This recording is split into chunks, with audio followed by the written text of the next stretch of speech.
किसी बड़े शहर के व्यस्त बस स्टॉप पर एक फकीर रहता था, जिसे लोग फकीर बाबा कहते थे। उसकी जिंदगी का एकमात्र सहारा यही था कि वह रोज वहां आने जाने वाले यात्रियों से भीख मांगकर अपना पेट भरता। एक दिन जब वह हमेशा की तरह लोगों के सामने हाथ फैला रहा था, तो अचानक उसकी नजर एक ऊंचे कद के सूट बूट पहने हुए व्यक्ति पर पड़ी।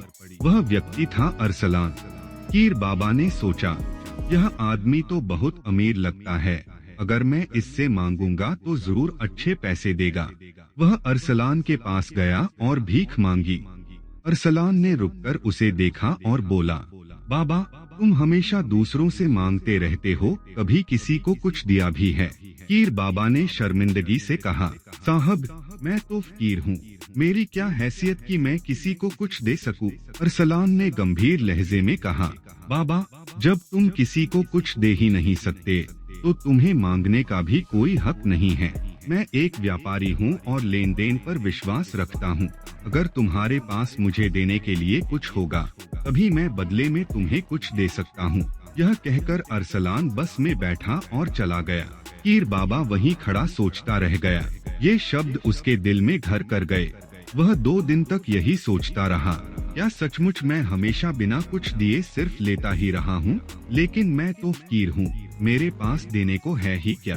तीसरे दिन वह बस स्टॉप के पास बागीचे में बैठा था कि उसकी नजर रंग बिरंगे खिले फूलों पर पड़ी। उसने सोचा, क्यों न जो भी मुझे भीख दे, मैं बदले में उसे एक फूल दे दूं। यह विचार उसे बहुत अच्छा लगा। वह रोज फूल तोड़कर लाने लगा। जब कोई उसे भीख देता तो वह मुस्कुराकर बदले में एक फूल देता। यात्रियों को यह अंदाज इतना पसंद आया कि अब ज्यादा से ज्यादा लोग उसे भीख देने लगे। समय बीतता गया और फकीर बाबा के दिल में नया हौसला जागने लगा। एक दिन फिर उसने अरसलान को उसी बस स्टॉप पर देखा। वह खुशी से उसके पास गया और बोला, आज मेरे पास आपके लिए फूल हैं।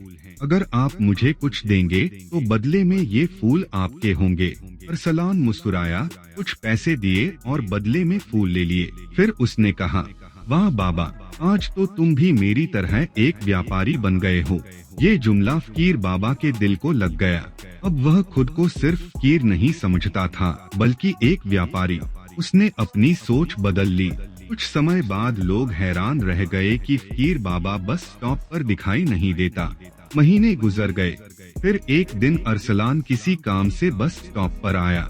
उसकी नजर एक खुशलिबास आदमी पर पड़ी जो कीमती सूट पहने और ताजे फूलों का गुलदस्ता हाथ में लिए खड़ा था। वह शख्स कोई और नहीं बल्कि फकीर बाबा ही था। लेकिन अब वह फकीर नहीं रहा था। वह मुस्कुराकर अरसलान के पास आया और बोला, अरसलान भाई, मैं वही फकीर बाबा हूँ। आपने मुझे पहली बार बताया था कि इंसान को देने के बाद ही कुछ मिलता है, और दूसरी बार कहा था कि मैं भी व्यापारी हूँ। मैंने आपकी बात को दिल से मान लिया। आज इन्हीं फूलों ने मुझे सफल बना दिया है। मैं अब फकीर नहीं बल्कि फूलों का बड़ा व्यापारी हूँ।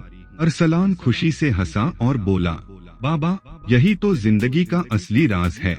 सोच बदलो, जिंदगी बदल जाएगी। दोस्तों, यह कहानी हमें यह सिखाती है कि सफलता सिर्फ सोच बदलने से आती है।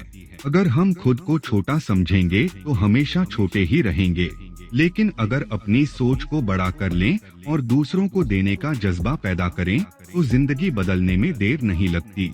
अगर आपको यह कहानी पसंद आई हो तो वीडियो को लाइक कीजिए, चैनल को सब्सक्राइब कीजिए और बेल आइकन को प्रेस करना न भूलिए ताकि आपको हमारी नई कहानियाँ सबसे पहले मिल सकें।